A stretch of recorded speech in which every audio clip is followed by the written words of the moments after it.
प्रिय विद्यार्थियों, आज हम सभी लोग आप सभी का YouTube वीडियो के इस ऑनलाइन कार्यक्रम में स्वागत है। मैं आपको राजर्षि मत्स्य विश्वविद्यालय अलवर के स्नातक द्वितीय वर्ष के संस्कृत विषय के प्रथम प्रश्न पत्र के पाठ्यक्रम के विषय में कुछ आवश्यक बिंदु की व्याख्याएं करूंगा। आप सभी लोग सावधानी से उसको सुनें। जो छात्र द्वितीय वर्ष में प्रवेश ले चुके हैं उनके लिए स्नातक द्वितीय वर्ष में संस्कृत विषय के 2 प्रश्न पत्र होंगे। प्रश्न पत्र संख्या 1 जो कि 100 अंक का होगा तथा प्रश्न पत्र संख्या 2 जो वह भी 100 अंक का होगा। अभी प्रश्न पत्र प्रथम में क्या क्या पाठ्यक्रम में पुस्तकें सम्मिलित की गई है, पाठ्यक्रम का प्रारूप क्या है, प्रश्न पत्र का नाप क्या है, इन सभी के विषय में हम चर्चा करेंगे। प्रथम प्रश्न पत्र का नाम है वैदिक साहित्य गद्य साहित्य एवं व्याकरण, जिसका पूर्णांक है 100 अंक तथा उत्तीर्णांक है 36 अंक। इस प्रश्न पत्र में परीक्षा में प्रश्नों की 3 श्रेणियां होगी, अर्थात 3 प्रकार के प्रश्न उनमें पूछे जाएंगे।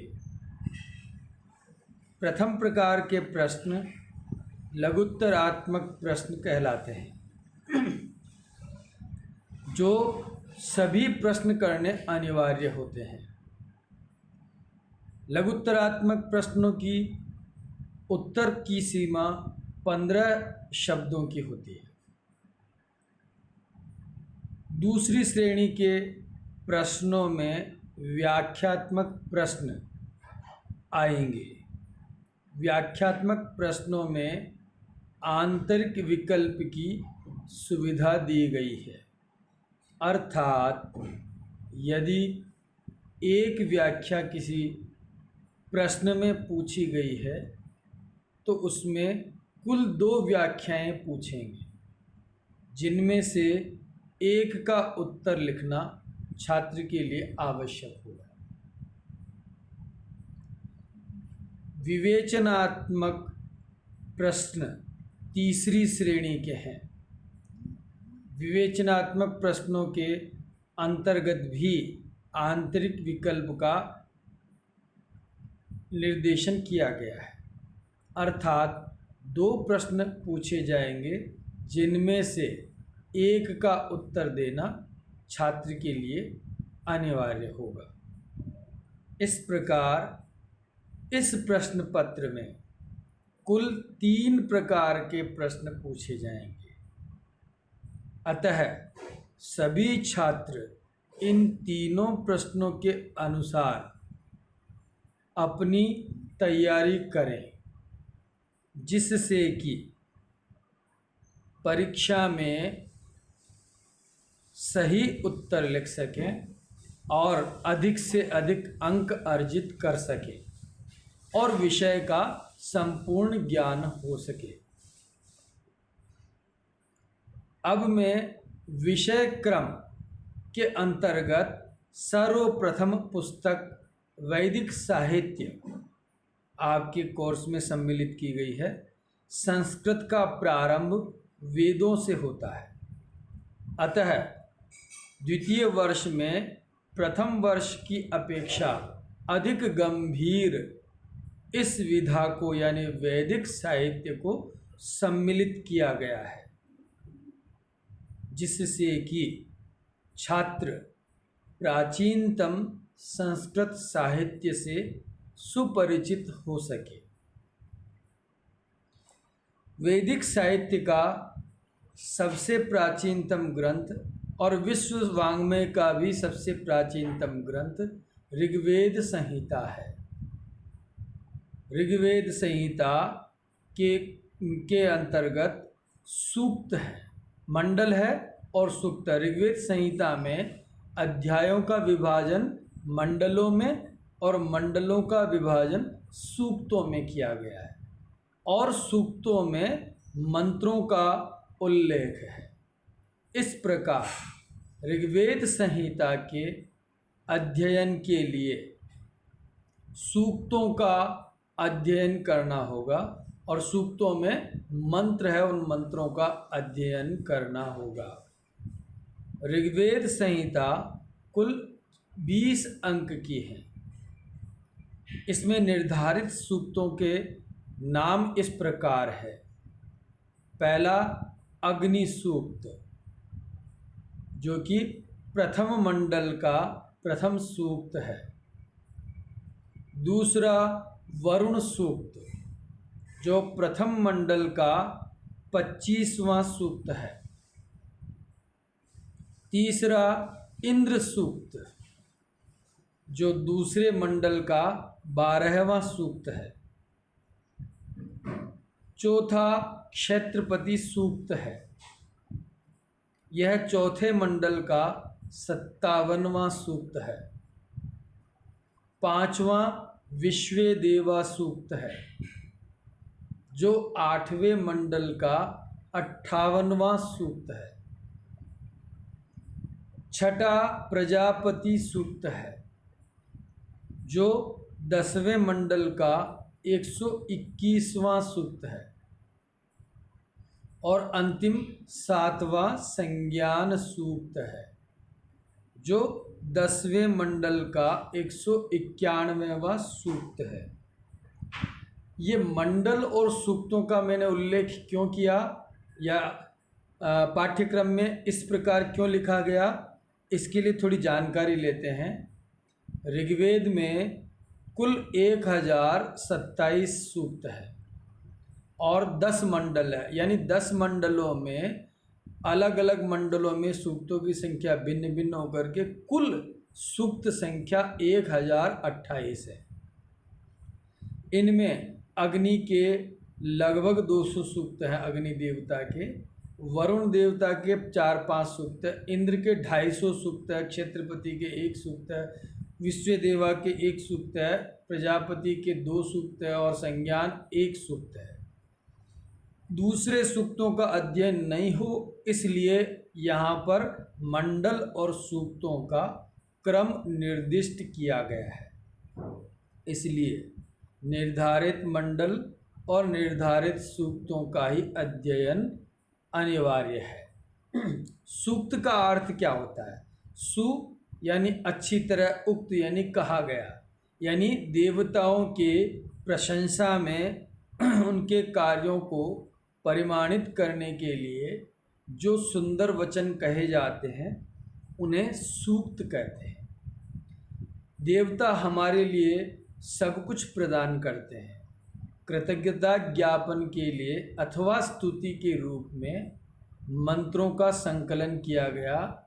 जिस देवता से संबंधित कुछ मंत्रों का संकलन है, उसमें उस देवता के नाम से उस सूक्त का नाम निर्धारित किया गया है। जैसे अग्नि देवता यदि उन मंत्रों का है तो अग्नि सूक्त उसका नाम हो। वरुण अगर देवता उसका है तो उस सूक्त का नाम वरुण सूक्त है। इस प्रकार अन्य अन्य देवताओं के स्तुति और मंत्रों के आधार पर तत्त सूक्तों का नामकरण किया गया है। ये सूक्त आए कहाँ से, इसके विषय में वेदों में या शास्त्रों में कहा गया, इन सूक्तों को ऋषियों ने देखा। तो ऋषि कौन है? ऐसे जो है तपस्वी पुरुष जिन्होंने बहुत तपस्या करके अगाध समाधि लगा करके अपने अंदर ज्ञान को उत्पन्न किया। उस ज्ञान को उत्पन्न नहीं किया बल्कि उसका साक्षात्कार किया। साक्षात्कार करने के कारण उनको ऋषि कहा गया, यानी उन्होंने ज्ञान को देखा।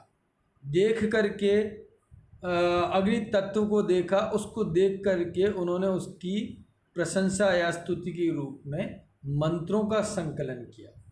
इसलिए ऋषिगण मंत्रों के दृष्टा है, न कि कर्ता। यहाँ पर देवताओं का भी देवताओं के नाम के आधार पर सूक्तों का नामकरण है। जैसे अग्नि देवता, तो देवता इनको सामान्य रूप में सभी को देवता कहा गया है। देवता पद का अभिप्राय है जो देते ही देते, दानात व जो देते हैं और प्रतिदान के रूप में कुछ नहीं लेते, उन्हें देवता कहते हैं। प्रकृति के वे तत्व जो मनुष्य को देते हैं, प्रतिदान में कुछ भी नहीं कामना करते हैं, उन्हें देवता कहा गया है।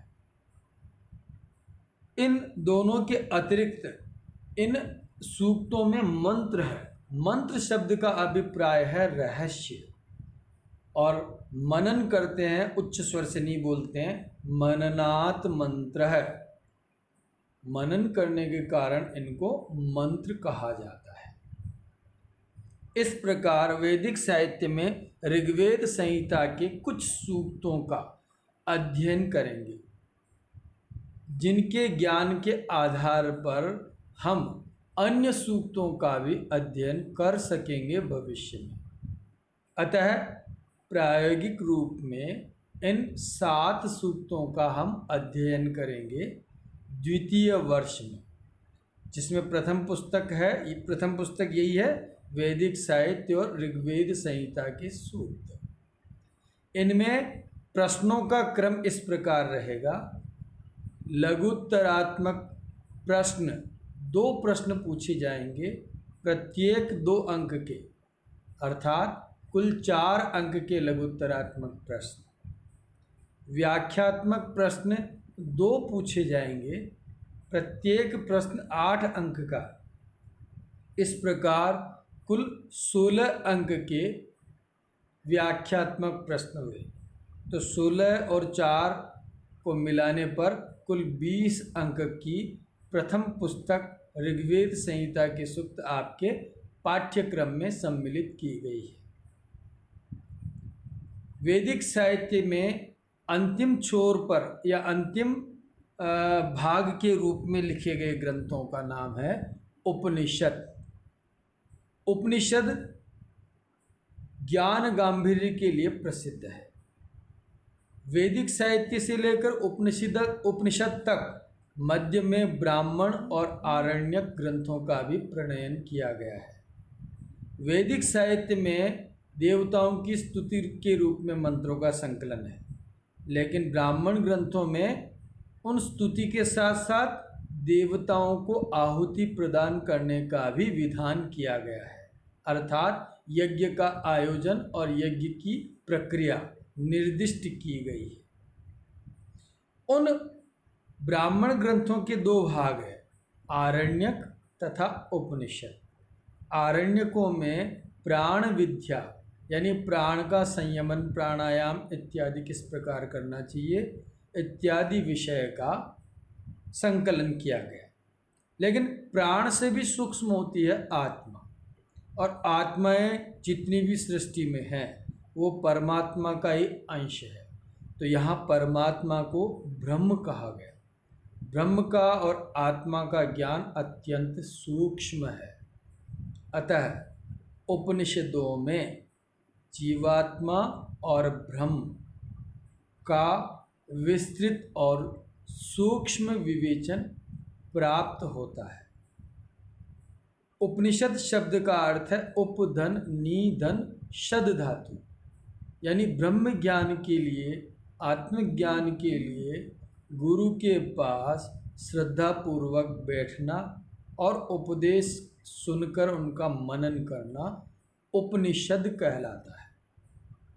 ये उपनिषद वेद के अंतिम भाग होने के कारण वेदांत कहलाते हैं।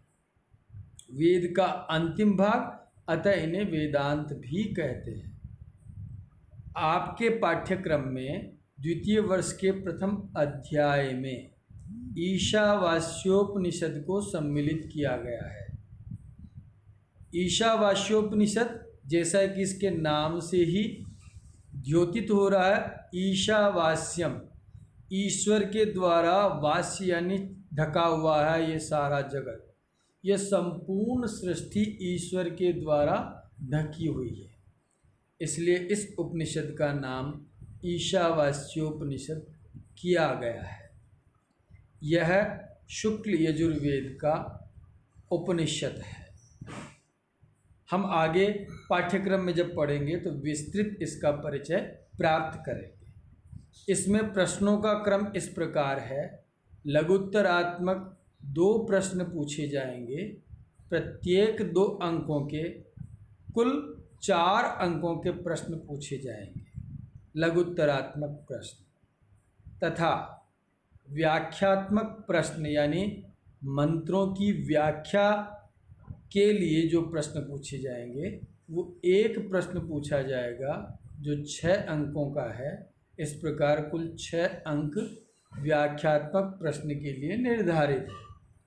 दोनों को मिलाने पर कुल 10 अंकों का ईशावास्योपनिषद आपके पाठ्यक्रम में सम्मिलित किया गया है। तीसरी पुस्तक आपके पाठ्यक्रम में शुकनासोपदेश है। शुकनासोपदेश का नामकरण से ही प्रतीत हो रहा है कि शुकनास नाम के व्यक्ति का उपदेश। यह ग्रंथ कादंबरी महाकवि बाणभट्ट के द्वारा रचित कादंबरी नामक ग्रंथ का एक भाग है।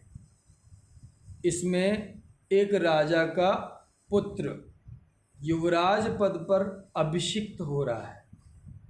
उसको वृद्ध मंत्री शुकनास उपदेश देता है कि राजा के दायित्व क्या होते हैं, कर्तव्य क्या होते हैं, युवावस्था में कितने दोष होते हैं इत्यादि का उसको उपदेश देता है। उपदेश का मंतव्य यही होता है कि वह सामाजिक बुराइयों या व्यवधानों से रहित हो सके। मनुष्य में अनेक प्रकार के विकार उत्पन्न होते हैं। युवावस्था के विकार भिन्न प्रकार के होते हैं। अतः राजा को या युवराज को उन विकारों से रहित होना चाहिए। यह इस उपदेश का सार है, क्योंकि राजाओं को उपदेश देने वाले बहुत कम व्यक्ति ही होते हैं। यह गद्य काव्य की श्रेणी में आता है। संस्कृत विधा में अनेक प्रकार के काव्य हैं।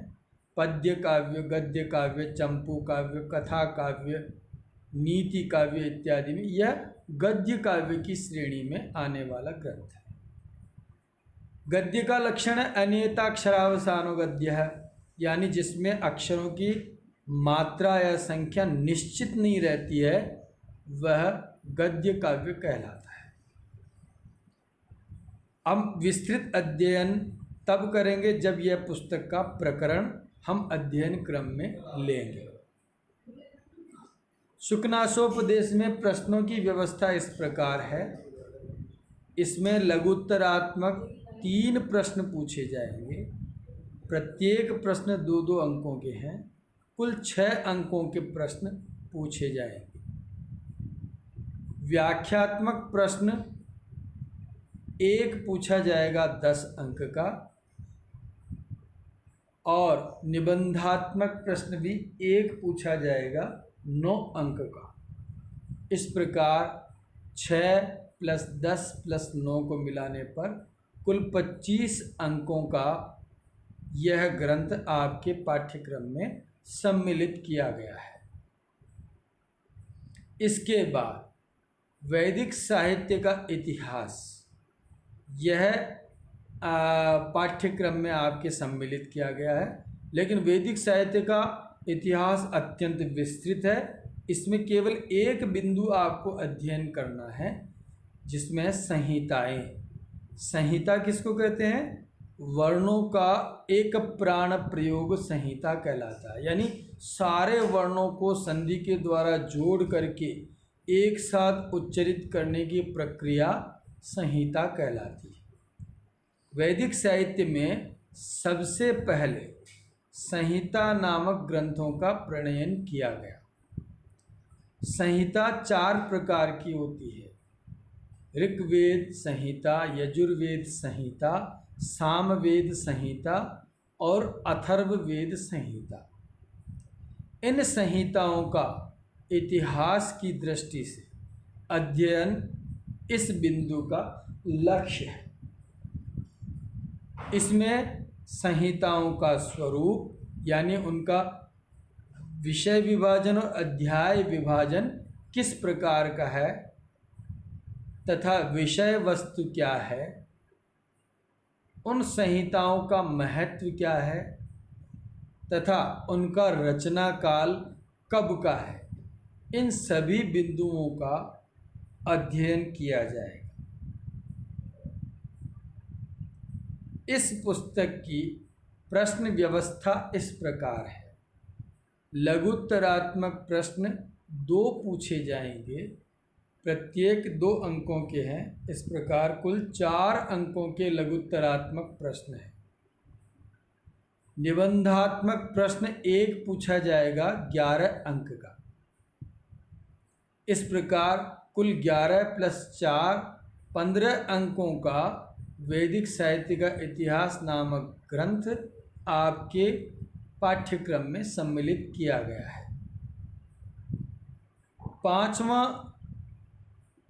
जो ग्रंथ है वह व्याकरण, और व्याकरण के 2 प्रकरण आपके पाठ्यक्रम में सम्मिलित किए गए हैं, यानी अजंत और हलंत। अजंत और हलंत किसके लिए प्रयोग किया जाता है? संज्ञा शब्दों के लिए। यानी संज्ञा शब्द जब संस्कृत भाषा में प्रयुक्त होते हैं तो उनका स्वरूप किस प्रकार का होता है और वह स्वरूप कैसे बनता है। उदाहरण के तौर पर राम शब्द, राम में में अ अंत में है, अ अंत में है, इसलिए इसको अकारांत शब्द कहते हैं। लेकिन व्याकरण की दृष्टि से